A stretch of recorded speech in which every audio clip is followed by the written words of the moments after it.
नमस्कार, DD news में आपका स्वागत है। मैं हूं चंद्रशेखर जोशी और आइए सबसे पहले आपको दिखाते हैं इस वक्त की हेडलाइंस। 3 देशों की यात्रा के अंतिम चरण में न्यूजीलैंड पहुंचे प्रधानमंत्री मोदी। ऑकलैंड हवाई अड्डे पर न्यूजीलैंड के पीएम क्रिस्टोफर लक्सन ने खुद की अगवानी। द्विपक्षीय सहयोग और संबंध की नई संभावनाओं पर होगी चर्चा।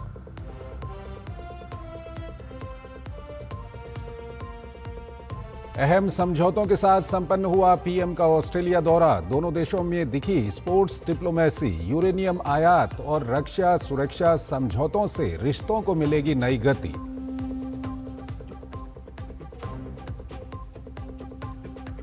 रामनगरी से सपा कांग्रेस को मुख्यमंत्री योगी की नसीहत। कहा, राम भक्तों पर गोलियां चलाने वाले न करें राम भक्ति का दिखावा।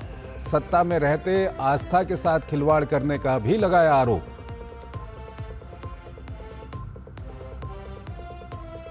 पंजाब कांग्रेस में थम नहीं रही बगावत, आगे बढ़ाया गया भूपेश बघेल का दौरा। चन्नी गुट अमरिंदर सिंह राजा बडिंग को अध्यक्ष पद से हटाने पर अड़ा। कल फिर होगी कलह को सुलझाने के लिए बातचीत। देश की अर्थव्यवस्था के मोर्चे पर बड़ी खबर। विदेशी मुद्रा भंडार में 7.26 अरब डॉलर का उछाल। 3 जुलाई 2026 को खत्म हुए हफ्ते में भारत का विदेशी मुद्रा भंडार बढ़कर हुआ 674.19 अरब डॉलर। गोल्ड रिजर्व में भी हुई उल्लेखनीय बढ़ोतरी। भारी बारिश से पहाड़ में भूस्खलन तो मैदान में बाढ़ की मुसीबत। पिथौरागढ़ में कैलाश मानसरोवर यात्रा अस्थायी रूप से रोकी। हिमाचल में जनजीवन अस्त व्यस्त। दिल्ली, एनसीआर, उत्तर प्रदेश, हरियाणा, पंजाब में जलभराव। पूर्वोत्तर के कई राज्यों में भारी बारिश का अलर्ट।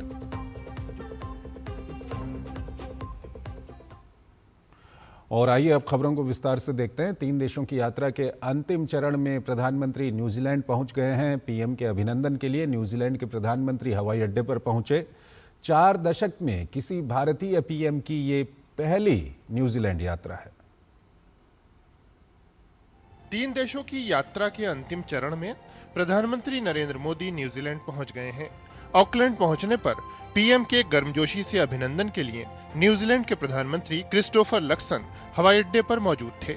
4 दशक बाद किसी भारतीय पीएम की इस पहली न्यूजीलैंड यात्रा को बेहद महत्वपूर्ण माना जा रहा है।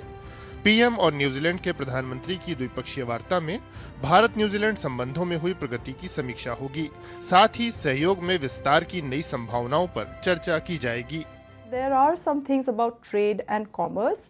There will be some things about tourism, culture, sports diplomacy, and also under the economy piece there will be more on horticulture, agriculture, and education as well. So there are many aspects of it, including maritime security as well. पिछले 2 वर्षों में दोनों देशों के रिश्तों में व्यापार, वाणिज्य और रक्षा के क्षेत्र में काफी प्रगति हुई है। भारत न्यूजीलैंड सहयोग को मुक्त व्यापार समझौते से नई ऊर्जा मिली है। इस एफटीए को अब न्यूजीलैंड की संसद में अनुमति मिलने के बाद लागू कर दिया जाएगा। इंडिया की जो महासागर विजन है उसमें डिफेंस और स्ट्रेटेजिक पार्टनरशिप के तहत डेफिनेटली न्यूजीलैंड काफ़ी इंपॉर्टेंट पार्टनर है। उसी तरह से इस एफटीए को मेरे ख्याल से इंडिया ने ये नज़रिए से भी देखा है कि इंडियन कंपनीज न्यूजीलैंड में आके यहाँ से जो पैसिफिक मार्केट्स हैं उनको भी एक्सेस करें। तो ये एक पूरा broader Indo Pacific trade and strategic partnership में कहूँगा, उसी के हिसाब से ये एफटीए जो है ये काइंड ऑफ बनाएंगे।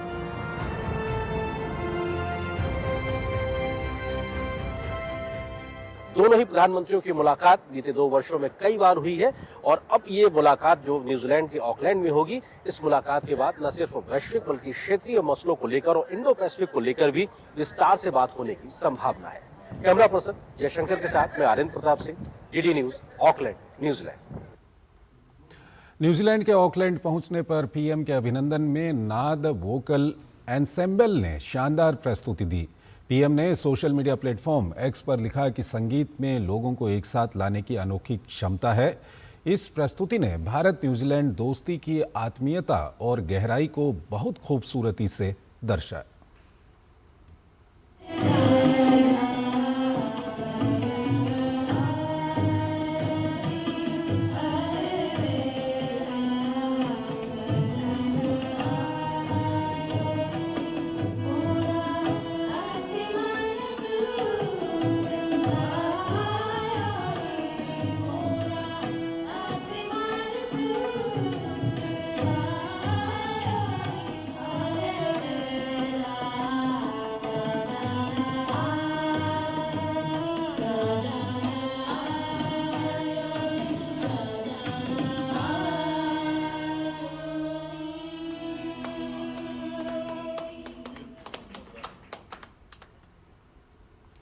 न्यूजीलैंड रवाना होने से पहले प्रधानमंत्री मोदी मेलबर्न क्रिकेट ग्राउंड पहुंचे। यहां पीएम ने स्टीव वॉ को लगभग 20 साल पुरानी एक तस्वीर भेंट की।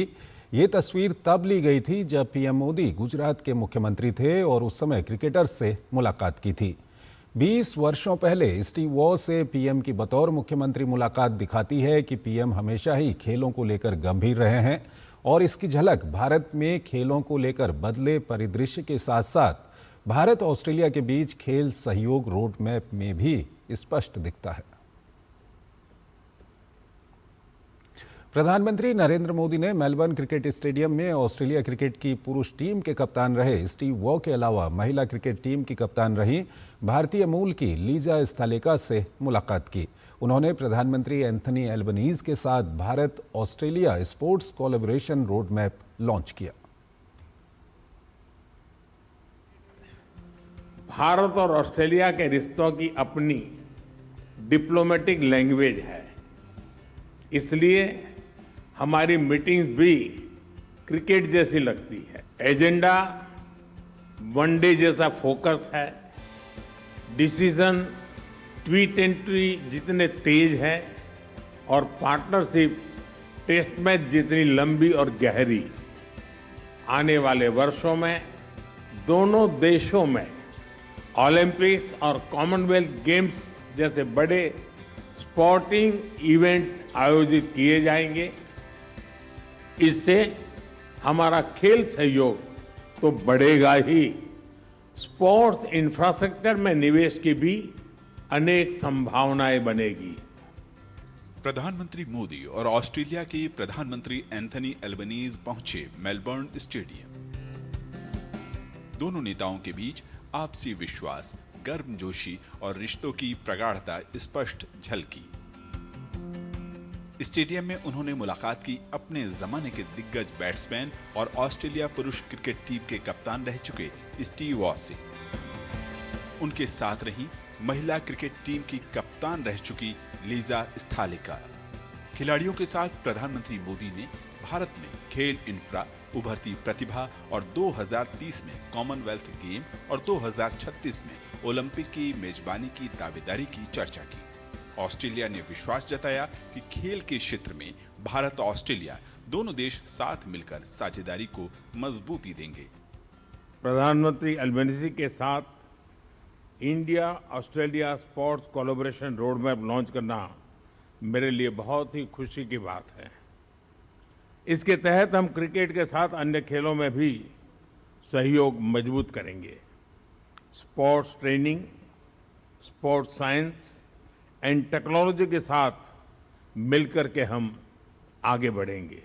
I are here to launch a roadmap for sport collaboration between Australia and India to strengthen our long-standing partnership. This roadmap will support practical cooperation in areas such as sports science and staging major sporting events, as well as broader opportunities in trade, tourism and investment. It will also build on new growing areas of shared passion. Melbourne stadium में प्रधानमंत्री मोदी और प्रधानमंत्री Albanese ने rugby खिलाड़ियों और उभरती हुई खेल प्रतिभाओं से मुलाकात की। प्रधानमंत्री मोदी को अपने बीच देखकर कई बच्चों ने ऑटोग्राफ भी लिए। ऑस्ट्रेलिया की महिला क्रिकेट की कप्तान रह चुकी लीजा स्थालिका ने भारत में खेल प्रतिभाओं, विशेष तौर पर ग्रामीण इलाकों के बच्चों को अवसर देने वाली खेलो इंडिया पहल की सराहना की। I mean, we've seen it in the cricket that rural athletes, you know, they're very talented. And the same thing can be said here in Australia. A lot of our country kids, you know, there's not a lot of other activities for them to do, so they play sport and they play sport really well. So creating programs and infrastructure at the grassroots level is really important to basically harness the millions and millions of people that you have out there that could potentially represent India. Bharat में दिसंबर में चेन्नई में big bash league का आयोजन होगा। ये league IPL की तरह ही T20 cricket का आयोजन है। भारत ऑस्ट्रेलिया के बीच संबंधों की एक मजबूत कड़ी क्रिकेट रही है। प्रधानमंत्री ने मेलबर्न स्टेडियम गैलरी का भी दौरा किया। गैलरी में सचिन तेंदुलकर और सर डॉन ब्रैडमैन की प्रसिद्ध तस्वीर भी मौजूद थी। मेलबर्न से अरुण शर्मा के साथ ब्यूरो रिपोर्ट, डीडी न्यूज। और आइए अब दूसरी खबरों की ओर आपको लिए चलते हैं। अयोध्या से उठी आस्था की गूंज अब सियासत के केंद्र में है। राम मंदिर में चढ़ावे को लेकर शुरू हुआ विवाद अब आरोप प्रत्यारोप की राजनीति में बदलता दिख रहा है। एक तरफ मामले की जांच में जुटी एसआईटी है तो दूसरी तरफ सत्ता और विपक्ष के बीच जुबानी जंग तेज हो गई है। मुख्यमंत्री योगी आदित्यनाथ ने रामनगरी से आज समाजवादी पार्टी और कांग्रेस पर सीधा हमला बोलते हुए आस्था के मुद्दों पर राजनीति करने का आरोप लगाया।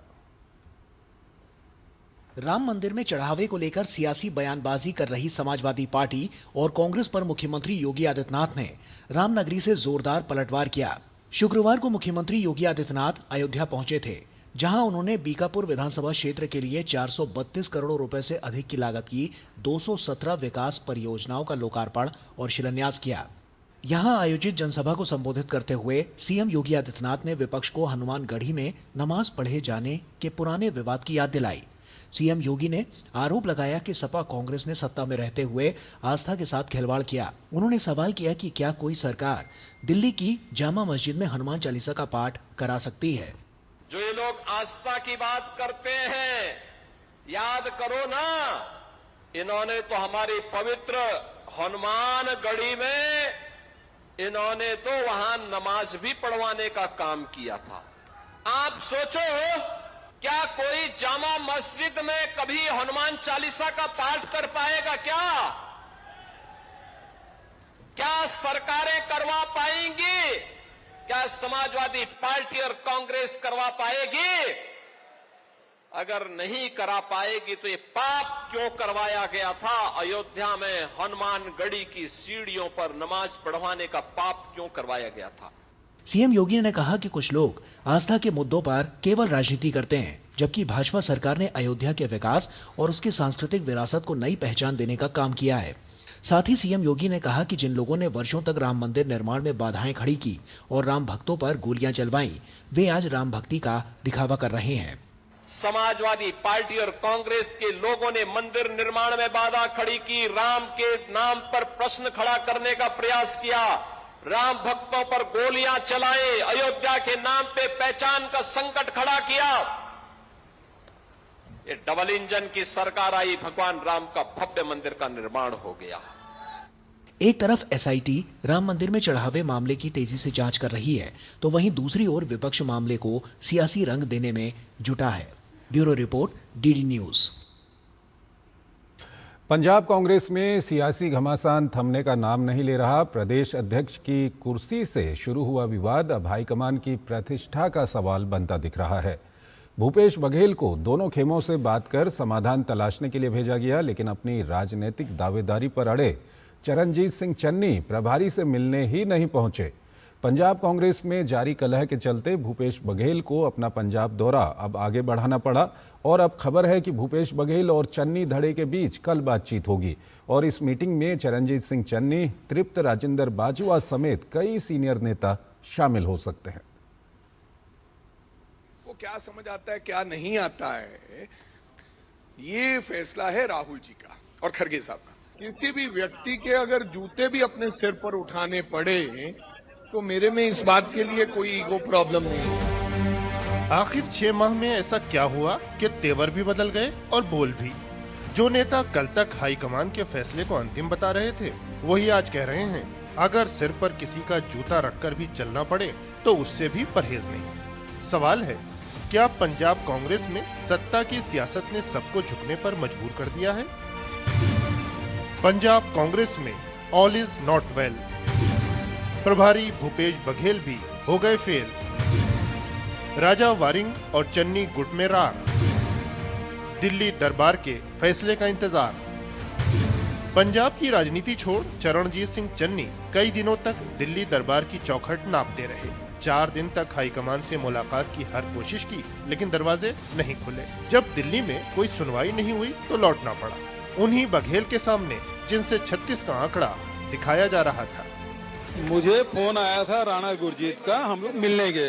अब वो कितने लोग मिलेंगे ये मैं नहीं जानता। हमारे हर आदमी की जो वॉइस है उसका कीमत है और हमारे अलग अलग सिस्टम हैं और उस सिस्टम के तहत हाई कमांड लूप में है और हम ये बघेल साहब को अपनी जो डिफरेंस ऑफ ओपिनियन है वो बताएंगे। हमारे इशू बहुत छोटे हैं जो इंटरनल है।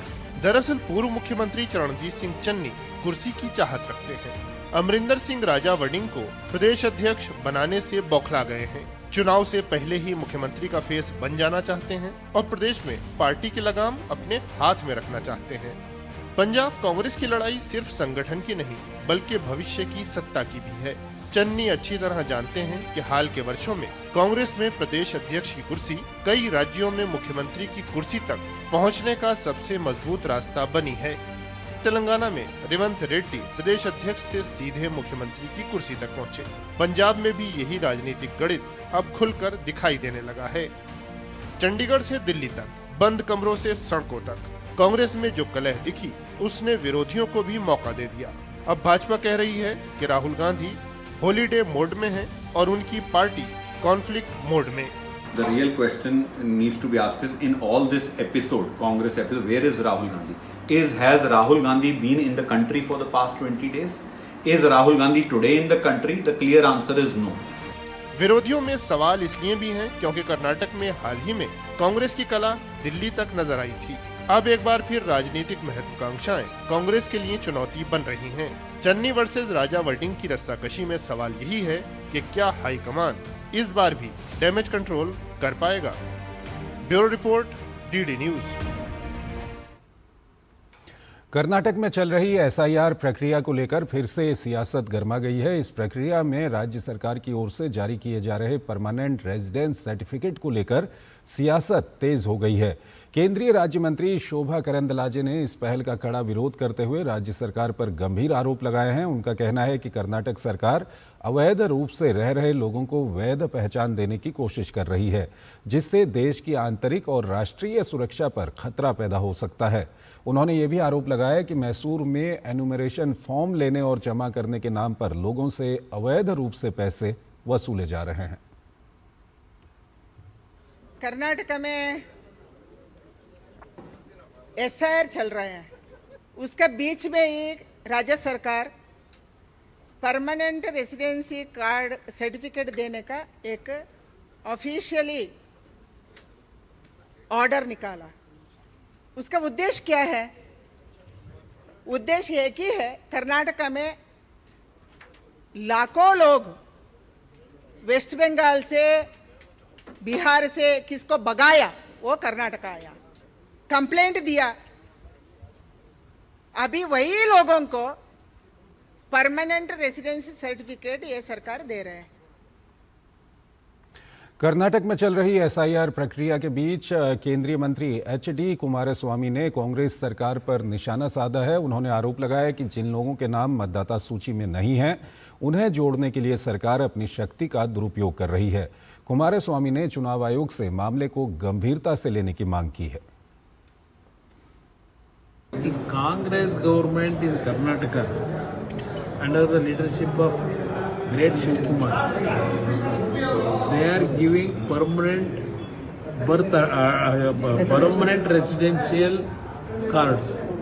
By misusing that, who are not in the voter list, they wanted to actually bring before the voter list. For that, actually, this government misusing their office. This has to be seriously, we demand, consider this kind of illegal activities by Election Commission. Trinamool Congress सांसद अभिषेक बनर्जी को Calcutta high court से बड़ा झटका लगा है। विधानसभा चुनाव प्रचार के दौरान डीजे से जुड़े कथित बयान के मामले में अदालत ने उन्हें जांच में सहयोग करने और वॉइस सैंपल देने का आदेश दिया है। कोर्ट ने कहा कि जांच में सहयोग नहीं करने पर उन्हें दी गई सुरक्षा वापस ली जा सकती है। अदालत के आदेश के बाद अभिषेक बनर्जी अब 15 जुलाई को दोपहर 12 बजे मजिस्ट्रेट के समक्ष अपना वॉइस सैंपल देंगे। ये मामला विधानसभा चुनाव प्रचार के दौरान डीजे से जुड़े उनके कथित बयान से संबंधित है, जिसकी जांच सीआईडी कर रही है। बिहार सरकार ने सामाजिक सुरक्षा पेंशन योजनाओं के तहत 97,84,000 लाभार्थियों के खाते में 11,100 रुपये की राशि भेज दी है। लाभार्थियों में बुजुर्ग, दिव्यांगजन और विधवा महिलाएं शामिल हैं। मुख्यमंत्री सम्राट चौधरी ने कहा कि पहले पेंशन राशि 400 रुपये थी, जिसे बढ़ाकर 1100 रुपये कर दिया गया है। उन्होंने अधिकारियों को हर महीने की 10 तारीख तक पेंशन भुगतान सुनिश्चित करने के निर्देश दिए। उन्होंने बताया कि छूटे हुए पात्र लाभार्थियों को योजनाओं से जोड़ा जा रहा है और जरूरतमंदों को समय पर सहायता दिलाने पर जोर दिया जा रहा है। शिकायतों के समाधान के लिए महीने में 2 सहयोग कार्यक्रम भी चलाए जा रहे हैं। लगभग 97,84,036 लोगों को लगभग 1,423 करोड़ रुपया देकर उनके जीवन में खुशहाली लाने का प्रयास किया जा रहा है। लगातार 10 तारीख एकदम डेट फिक्स करके सभी दिव्यांगजन, विधवा बहनें और हमारे जो वृद्धजन हैं 10 तारीख के आपके अकाउंट में राशि जानी है। ये सरकार के तरफ से तय है। आपके जीवन में खुशहाली आए, यही सब सरकार के प्रयास है। उपराष्ट्रपति सीपी राधाकृष्णन ने शिमला स्थित Indian institute of advanced study IIAS द्वारा आयोजित वंदे मातरम की यात्रा पर प्रदर्शनी और सरदार पटेल का विजन, एकीकरण, एकजुटता और संघवाद पर अंतर्राष्ट्रीय सेमिनार के उद्घाटन समारोह को वर्चुअली संबोधित किया। इस अवसर पर उपराष्ट्रपति ने कहा कि वंदे मातरम ने मातृभूमि के प्रति प्रेम को एक पवित्र राष्ट्रीय कर्तव्य में बदल दिया और स्वतंत्रता सेनानियों की अनेक पीढ़ियों को साहस, त्याग और उम्मीद की प्रेरणा दी। उन्होंने कहा कि ये गीत भारत के स्वतंत्रता आंदोलन की आत्मा बनकर उभरा। Through a shared dream of freedom, a shared dream of one Bharat.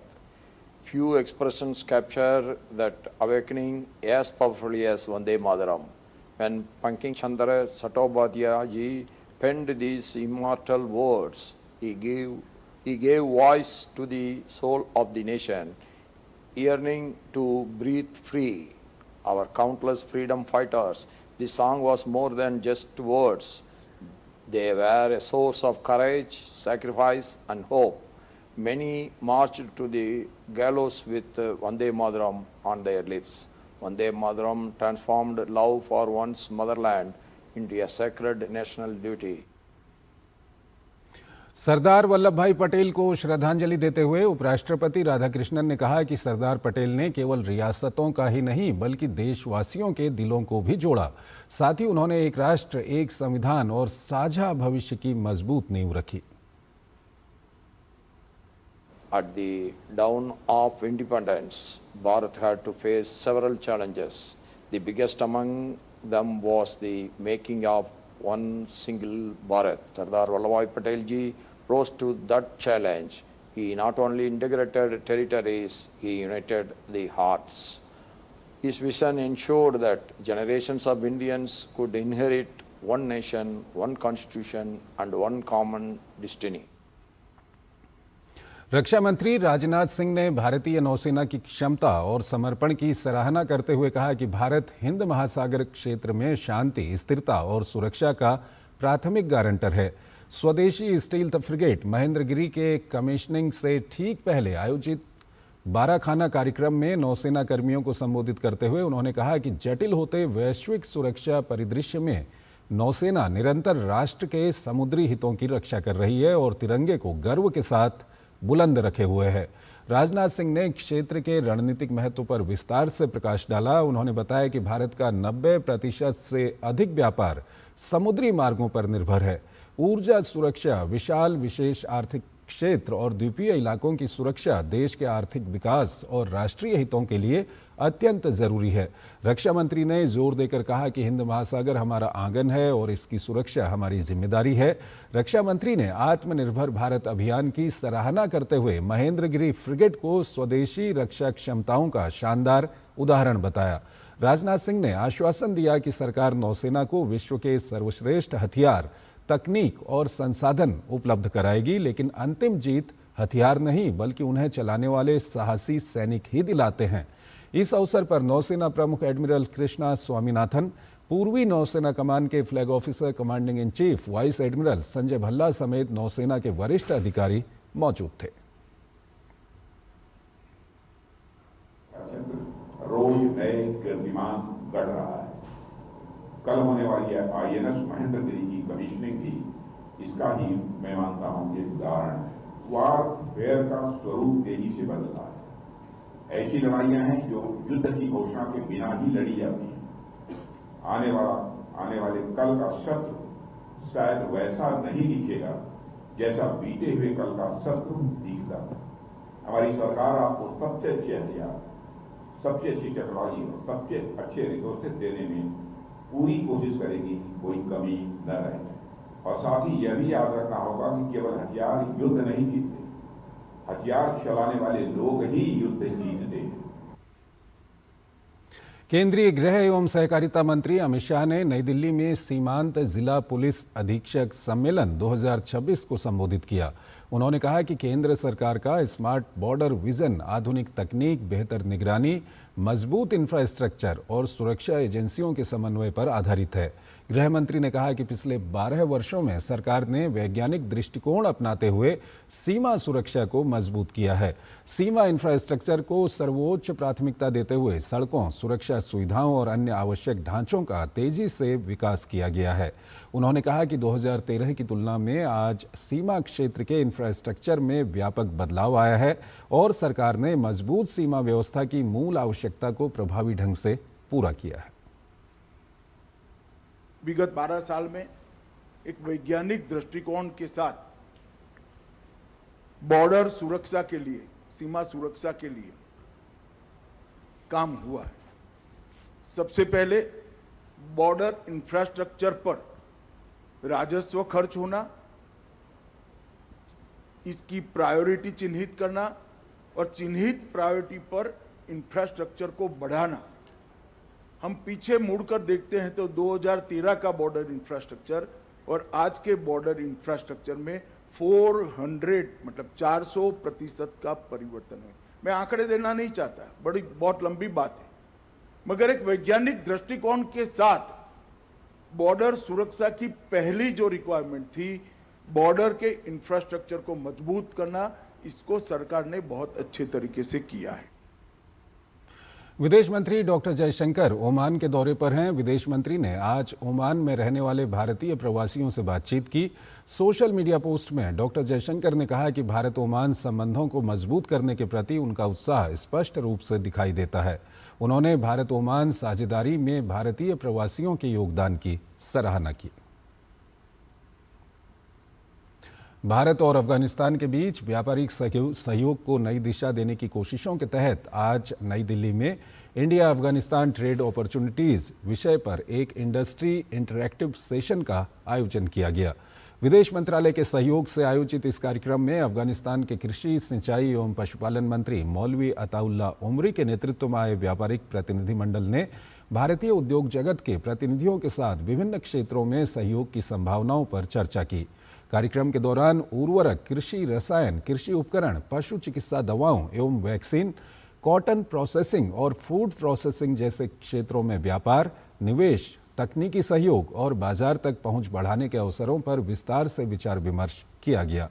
इस संवाद का उद्देश्य भारत और अफगानिस्तान के बीच आर्थिक एवं व्यावसायिक संबंधों को और मजबूत करना और उद्योग जगत के बीच दीर्घकालिक साझेदारी को बढ़ावा देना है। इंडिया और अफगानिस्तान दोनों बहुत करीब हैं और ये रिश्ता जो है ये सिर्फ दोनों देशों के गवर्नमेंट के दरमियान नहीं रहा है, बल्कि ये रिश्ता लोगों के दरमियान बहुत मजबूत है और इंशाल्लाह मजबूत रहेगा। इंडिया अफगानिस्तान के लिए सिर्फ एक बाज़ार नहीं कि अफगानिस्तान के जो प्रोडक्ट्स हैं, वहाँ के जो ड्राई फ्रूट या फ्रेश फ्रूट हैं वो यहाँ पे आए और यहाँ पर वो बिक जाए, बल्कि इंडिया जो है वो एग्रीकल्चर में बहुत ही आगे हैं। उनके पास बहुत सारी मशीनरी है, जदीद टेक्नोलॉजी है। तो इंडिया जो है वो हमारे एग्रीकल्चर सेक्टर में अफगानिस्तान की बहुत हेल्प कर सकती हैं। भारत की आर्थिक मजबूती को लेकर एक और बड़ी सकारात्मक खबर सामने आई है। देश का विदेशी मुद्रा भंडार एक बार फिर तेजी से बढ़ा है। भारतीय रिजर्व बैंक के ताज़ा आंकड़ों के मुताबिक 3 जुलाई 2026 को खत्म हुए हफ्ते में भारत का विदेशी मुद्रा भंडार 7.26 अरब डॉलर बढ़कर 674.19 अरब डॉलर पर पहुंच गया है। सिर्फ विदेशी मुद्रा भंडार ही नहीं बल्कि देश के गोल्ड रिजर्व में भी उल्लेखनीय बढ़ोतरी दर्ज की गई है। गोल्ड रिजर्व का मूल्य बढ़कर 105.20 अरब डॉलर हो गया है। वहीं IMF के पास भारत के स्पेशल ड्रॉइंग राइट्स यानी SDR में भी वृद्धि देखने को मिली है। RBI की संशोधित FCNR-B जमा योजना का असर भी अब दिखाई देने लगा है। विदेशों में रहने वाले भारतीयों से बैंकों में पूंजी का प्रवाह लगातार बढ़ रहा है। बैंकिंग क्षेत्र का अनुमान है कि इस योजना के जरिए आने वाले समय में 40 से 50 अरब डॉलर तक की नई जमा राशि आकर्षित की जा सकती है, जिसमें खाड़ी देशों में रहने वाले भारतीयों की अहम भूमिका रहने की उम्मीद है। विदेशी मुद्रा भंडार में ये बढ़ोतरी भारत की मजबूत आर्थिक बुनियाद, वैश्विक निवेशकों के बढ़ते भरोसे और देश की वित्तीय स्थिरता का संकेत मानी जा रही है। राजधानी दिल्ली में मेघालय की वादियों की ताजगी, अनानास की मीठी खुशबू और पूर्वोत्तर की रंग बिरंगी संस्कृति एक साथ सिमट आई है। दिल्ली हाट में मेघालय पाइनएप्पल फेस्ट 2026 के चौथे संस्करण का भव्य शुभारंभ हो गया है। 3 दिनों तक चलने वाला ये महोत्सव स्वाद, संस्कृति, पर्यटन और कृषि नवाचार का अनूठा संगम बनकर उभरा है। ये रिपोर्ट देखिए। मेघालय सरकार के कृषि एवं किसान कल्याण विभाग द्वारा आयोजित मेघालय पाइनएप्पल फेस्ट 2026 का चौथा संस्करण शुक्रवार से राष्ट्रीय राजधानी स्थित दिल्ली हाट में शुरू हो गया है। 10 से 12 जुलाई तक चलने वाला यह महोत्सव केवल पाइनएप्पल का उत्सव नहीं बल्कि मेघालय की समृद्ध कृषि, जैविक खेती और सांस्कृतिक विरासत का जीवंत उत्सव है। महोत्सव का उद्घाटन केंद्रीय संचार एवं पूर्वोत्तर क्षेत्र विकास मंत्री ज्योतिरादित्य सिंधिया ने किया। The capability of cultivating pineapple has grown by leaps and bounds in the last decade in Meghalaya. 12,000 hectares in every sector of the state, from the East Garo Hills to Ribhoi to Khasi to Jantia Hills, all are full of pineapple farming. Close to 12,000 hectares. 1.4 lakh metric tons of production. And what I have really appreciated in this enterprise is the way the government has worked with all our farmers and our farmer producing organizations, our FPOs. वहीं मेघालय के मुख्यमंत्री Conrad के संगमा ने कहा कि यह महोत्सव राज्य के किसानों, उद्यमियों और स्थानीय उत्पादों को राष्ट्रीय और वैश्विक पहचान दिलाने की दिशा में एक महत्वपूर्ण पहल है। आदरणीय प्रधानमंत्री जी का जो एक विजन है कि हमारे जो मेक इन इंडिया प्रोडक्ट्स और अलग अलग हमारे जो जैसे हमारे स्ट्रेंथ्स हैं अलग अलग स्टेट्स के, ये सब चीज़ों को हमें देश के अलग अलग भाग तक पहुंचाना है। जो हमारे प्रोडक्ट्स जो देश में अवेलेबल हैं, जो हमारे किसान उगाते हैं, जो हमारे एंटरप्रेन्योर्स उसे बनाते हैं, इसे हमें अलग अलग स्टेट्स, अलग अलग मेट्रोज में हमें इन चीज़ों को पहुंचाना है ताकि हम लोग अपने लोगों को सपोर्ट कर पाए। मेघालय की संस्कृति, हस्तशिल्प, स्थानीय व्यंजनों और विविधता से जहां स्थानीय निवासी उत्साहित नजर आए, वहीं लोगों की गर्मजोशी को देखकर मेघालय के विक्रेता भी खुश नजर आए। आज मेरी प्रोडक्ट हर जगह में, हर स्टेट में मैं दे सकता है। और जो 11 साल में मैंने ये पाइनएप्पल फेस्टिवल में आया था, तब से मेरी जो फाइनेंशियल अपडेट हुआ है, मंथली 2 लाख या 3 लाख ऐसा होता है।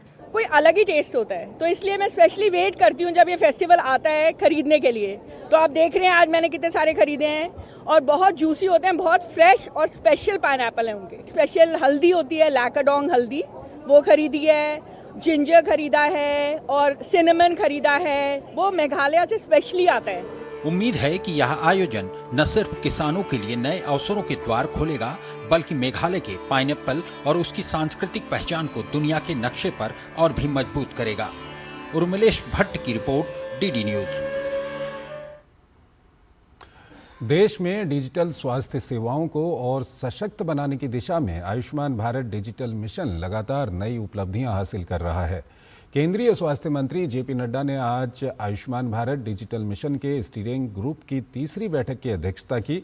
बैठक में मिशन की प्रगति की समीक्षा की गई और नागरिक केंद्रित इंटरऑपरेबल और प्रौद्योगिकी संचालित डिजिटल स्वास्थ्य तंत्र को और मजबूत बनाने की रणनीति पर चर्चा हुई। बैठक में बताया गया है कि आयुष्मान भारत डिजिटल मिशन आज दुनिया के सबसे बड़े डिजिटल स्वास्थ्य इकोसिस्टम में से एक बन चुका है। मिशन के तहत अब तक 93 करोड़ 95 लाख से अधिक आभा नंबर बनाए जा चुके हैं, जबकि 105 करोड़ से अधिक स्वास्थ्य रिकॉर्ड डिजिटल रूप से लिंक किए जा चुके हैं। 5,33,000 स्वास्थ्य संस्थान और 9,85,000 स्वास्थ्य पेशेवर राष्ट्रीय डिजिटल स्वास्थ्य रजिस्ट्रियों में पंजीकृत हैं। 2,72,000 से अधिक स्वास्थ्य संस्थानों ने AVDM सक्षम सॉफ्टवेयर अपनाया है और OPD पंजीकरण को तेज और सरल बनाने के लिए करीब 24 crore scan and register token जारी किए जा चुके हैं। बैठक में स्वास्थ्य मंत्री ने कहा कि अब अगले चरण में इस मजबूत डिजिटल स्वास्थ्य अवसंरचना का देश भर में व्यापक उपयोग सुनिश्चित किया जाएगा, ताकि हर नागरिक को सुरक्षित और सुविधाजनक डिजिटल स्वास्थ्य सेवाएं मिल सकें और विकसित भारत के लक्ष्य को गति मिले।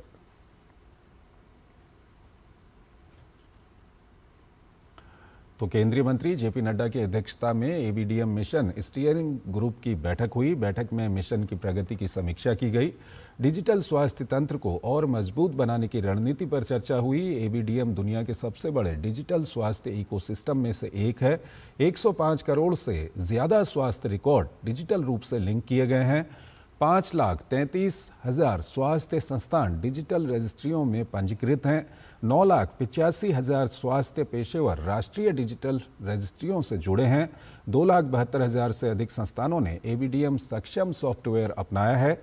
OPD पंजीकरण के लिए 24 crore scan and register token जारी किए जा चुके हैं। केंद्रीय पर्यावरण मंत्री भूपेंद्र यादव ने कोयंबटूर में आयोजित राष्ट्रीय प्रतिपूरक वनीकरण निधि प्रबंधन एवं योजना प्राधिकरण की 7वीं गवर्निंग बॉडी बैठक की अध्यक्षता की। बैठक में वन संरक्षण, प्रतिपूरक वनीकरण और कैंपा योजनाओं की प्रगति की समीक्षा की गई। गवर्निंग बॉडी ने नदी डॉल्फिन, स्नो लेपर्ड, भारतीय गैंडा और जंगली जल भैंसा संरक्षण से जुड़ी 4 नई परियोजनाओं को मंजूरी दी। साथ ही मणिपुर के संगाई हिरण संरक्षण के लिए समर्थन जारी रखने का निर्णय लिया गया। बैठक में मिष्टी योजना के विस्तार, नगर वन योजना की प्रगति और डिजिटल निगरानी प्रणालियों की समीक्षा भी की गई। बैठक में वन एवं जैव विविधता संरक्षण के लिए तकनीक आधारित और सामुदायिक भागीदारी वाले प्रयासों को बढ़ावा देने पर जोर दिया गया। नवोदय विद्यालय समिति ने शैक्षणिक सत्र 2027-28 के लिए जवाहर नवोदय विद्यालयों में कक्षा 6 में प्रवेश हेतु आवेदन प्रक्रिया शुरू कर दी है। इच्छुक एवं पात्र अभ्यर्थी समिति के आधिकारिक वेबसाइट www.navodaya.gov.in के माध्यम से ऑनलाइन आवेदन कर सकते हैं। ऑनलाइन आवेदन जमा करने की अंतिम तिथि 31 जुलाई 2026 निर्धारित की गई है। कक्षा 6 में प्रवेश के लिए जवाहर नवोदय विद्यालय चयन परीक्षा JNVST 2027 का आयोजन 28 नवंबर 2026 को किया जाएगा। नवोदय विद्यालय समिति ने अभ्यर्थियों की सुविधा के लिए सभी जवाहर नवोदय विद्यालयों, JNV और NVS मुख्यालयों में ऑनलाइन आवेदन भरने हेतु समर्पित सहायता डेस्क भी स्थापित किए हैं। राजधानी दिल्ली के ताज पैलेस होटल में GEMA एथेनॉल कॉन्क्लेव 2026 का आयोजन किया गया। कॉन्क्लेव में देश की प्रमुख ऑयल कंपनियों के एग्जीक्यूटिव डायरेक्टर, उद्योग जगत के विशेषज्ञ और एथेनॉल क्षेत्र से जुड़े प्रतिनिधियों ने भाग लिया। कार्यक्रम का उद्देश्य एथेनॉल के उपयोग को बढ़ावा देना, स्वच्छ एवं वैकल्पिक ईंधन के प्रति जागरूकता बढ़ाना और इससे जुड़े भ्रम व अफवाहों को दूर करना है। कॉन्क्लेव के अध्यक्ष CK जैन ने कहा कि एथेनॉल को लेकर कई तरह की भ्रामक बातें फैलाई जा रही हैं, जिन्हें तथ्यों के आधार पर स्पष्ट करने की आवश्यकता है। उन्होंने कहा कि आने वाले समय में एथेनॉल के उपयोग को और बढ़ावा मिलेगा और ये स्वच्छ, टिकाऊ और ऊर्जा सुरक्षा को मजबूत करने वाला महत्वपूर्ण ईंधन विकल्प साबित होगा। एथेनॉल ब्लेंडिंग प्रोग्राम दुनिया की सबसे सफल बायोफ्यूल प्रोग्राम में गिना जाता है। भारत का एथेनॉल प्रोग्राम किसी जल्दबाजी का नतीजा नहीं है। इसके पीछे 4 साल की रिसर्च है। 2014 से 2018 तक की रिसर्च है। 2 लाख किलोमीटर गाड़ियां चलाई गई हैं उस वक्त BS2 गाड़ी होती थी और उस पर भी E20 डाल के तब 2 लाख किलोमीटर चलाई गई हैं। तब ये उसका रिजल्ट है कि E20 is safe for all engines. तब ये एग्जीक्यूट और इंप्लीमेंट हुआ। पेट्रोलियम एवं प्राकृतिक गैस मंत्रालय ने इथेनॉल मिश्रित पेट्रोल कार्यक्रम को लेकर फैल रही भ्रांतियों को दूर करने के लिए विस्तृत स्पष्टीकरण जारी किया है। मंत्रालय ने स्पष्ट किया है कि भारत में 20% एथेनॉल मिश्रित पेट्रोल को जल्दबाजी में लागू नहीं किया गया, बल्कि ये 2 दशकों से अधिक समय की चरणबद्ध योजना, वैज्ञानिक परीक्षण और सभी हितधारकों के व्यापक परामर्श का परिणाम है। मंत्रालय के अनुसार भारत में एथेनॉल मिश्रण कार्यक्रम की शुरुआत वर्ष 2001 में पायलट परियोजना के रूप में हुई थी। वर्ष 2003-04 में इसे औपचारिक रूप दिया गया और 2013 में इसकी नीति अधिसूचित की गई। वर्ष 2014 तक पेट्रोल में इथेनॉल मिश्रण मात्र 1.5% था, जिसे बढ़ाकर वर्ष 2025 में 20% तक पहुंचा दिया गया। ये लक्ष्य मूल समय सीमा 2030 से 5 वर्ष पहले हासिल किया गया। पुराने वाहनों पर उठ रही चिंताओं को लेकर मंत्रालय ने कहा कि E20 लागू करने से पहले ऑटोमोबाइल कंपनियों, ARAI, SIAM, तेल कंपनियों और अन्य तकनीकी संस्थानों के साथ वर्षों तक परीक्षण किए गए। मारुति सुजुकी ने वित्त वर्ष 2025-26 में 2.84 करोड़ वाहनों की सर्विसिंग की, जिनमें 1.5 करोड़ से अधिक पुराने गैर E20 प्रमाणित वाहन थे।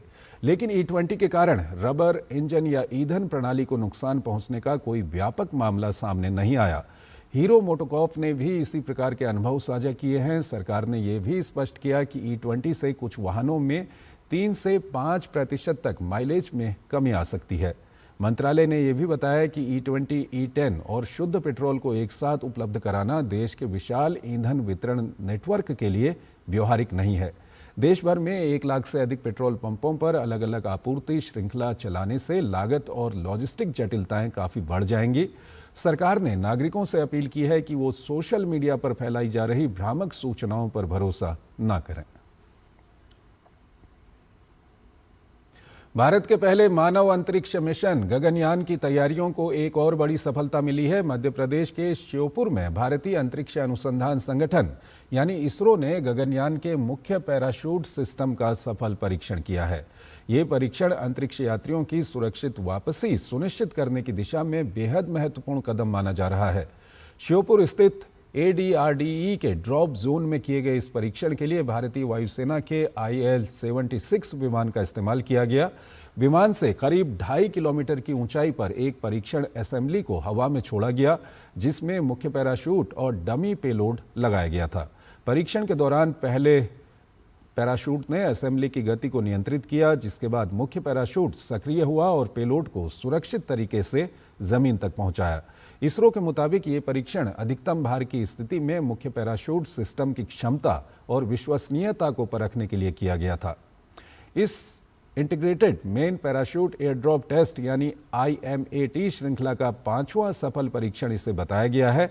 गगनयान क्रू मॉड्यूल में लगाए गए 10 पैराशूट अलग अलग चरणों में सुरक्षा और लैंडिंग की जिम्मेदारी निभाएंगे।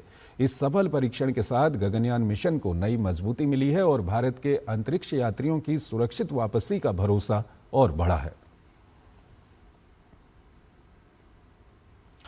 देश के कई हिस्सों में मानसून अब आफत बनकर बरस रहा है। पहाड़ों से लेकर मैदानी इलाकों तक लगातार हो रही बारिश ने जनजीवन बुरी तरह प्रभावित किया है। उत्तराखंड में भूस्खलन, हिमाचल में सड़कें बंद, उत्तर प्रदेश में नदियों का बढ़ता जलस्तर और पूर्वोत्तर में बाढ़ जैसे हालात चिंता बढ़ा रहे हैं। मौसम विभाग ने उत्तर भारत के कई राज्यों में अगले कुछ दिनों तक भारी से अत्यधिक भारी बारिश का अलर्ट जारी किया है। पहाड़ों से लेकर मैदानों तक मानसून की बारिश लगातार लोगों की मुसीबतें बढ़ा रही है। कहीं लैंडस्लाइड से हाईवे ठप पड़ गए तो कहीं कोई उफनती नदी के चपेट में आ गया। उत्तराखंड के पिथौरागढ़ में कैलाश मानसरोवर यात्रा मार्ग पर भूस्खलन और चट्टाने गिरने से सड़क पूरी तरह बंद हो गई। वहीं शिमला में तेज बारिश के बाद सीएम आवास के पास पेड़ गिरने से सड़क बाधित हुई। ऋषिकेश के पास बीन नदी में अचानक पानी पड़ने से एक स्कूटी सवार उसमें फंस गया। गनीमत रही कि आसपास मौजूद लोगों ने उसे बचा लिया। वहीं हरिद्वार में नीलधारा में अपनी थार लेकर स्टंट करना कुछ युवकों को भारी पड़ गया। बाद में जेसीबी की मदद से थार को नदी की धारा से बाहर निकाला गया। हिमाचल प्रदेश में लगातार हो रही बारिश ने जनजीवन अस्त व्यस्त कर दिया है। शिमला, सोलन और सिरमौर में सड़कें बंद हैं, बिजली आपूर्ति प्रभावित है और भूस्खलन का खतरा बढ़ गया है। एहतियात के तौर पर सोलन और सिरमौर में स्कूल और आंगनवाड़ी केंद्र बंद कर दिए गए हैं। मौसम विभाग ने हिमाचल, उत्तराखंड, हरियाणा, उत्तर प्रदेश, बिहार, पश्चिम बंगाल, सिक्किम और पूर्वोत्तर के राज्यों में अगले 2 दिनों तक भारी से बहुत भारी बारिश की चेतावनी दी है। उत्तर प्रदेश का क्षेत्र है, बिहार का क्षेत्र है, उपमहाली, पश्चिम बंगाल, सिक्किम और पूर्वोत्तर के राज्य, यहाँ पर वर्षा का दौर सप्ताह में आपको देखने को मिलता रहेगा। Heavy to very heavy rainfall का स्पेल बना रहेगा। और अगले 24 घंटे की बात करें तो अभी जो कल का हमारा निम्न दबाव का क्षेत्र था, अभी जो मध्य उत्तर प्रदेश के उत्तरी भाग में स्थित है, उसके प्रभाव में और एक पश्चिम विक्षोभ है, उसका इंटरेक्शन आज बना रहेगा। उसकी वजह से उत्तरी हरियाणा, हिमाचल प्रदेश, उत्तराखंड, उत्तर प्रदेश और बिहार, ये सारे पॉकेट्स में जो है आज heavy to very heavy rainfall रह सकती है। उत्तराखंड में चंपावत, देहरादून, हरिद्वार, नैनीताल, टिहरी, ऊधम सिंह नगर और उत्तरकाशी में भारी से बहुत भारी बारिश का अलर्ट जारी किया गया है। मुख्यमंत्री पुष्कर सिंह धामी ने अधिकारियों को 24 घंटे सतर्क रहने के निर्देश दिए हैं। उत्तर प्रदेश में भी बारिश का असर साफ दिखाई दे रहा है। वाराणसी, प्रयागराज, कानपुर और लखनऊ समेत कई शहरों में लगातार बारिश हो रही है। उधर हरियाणा में भी अगले कुछ दिनों तक कहीं कहीं भारी बारिश का पूर्वानुमान है।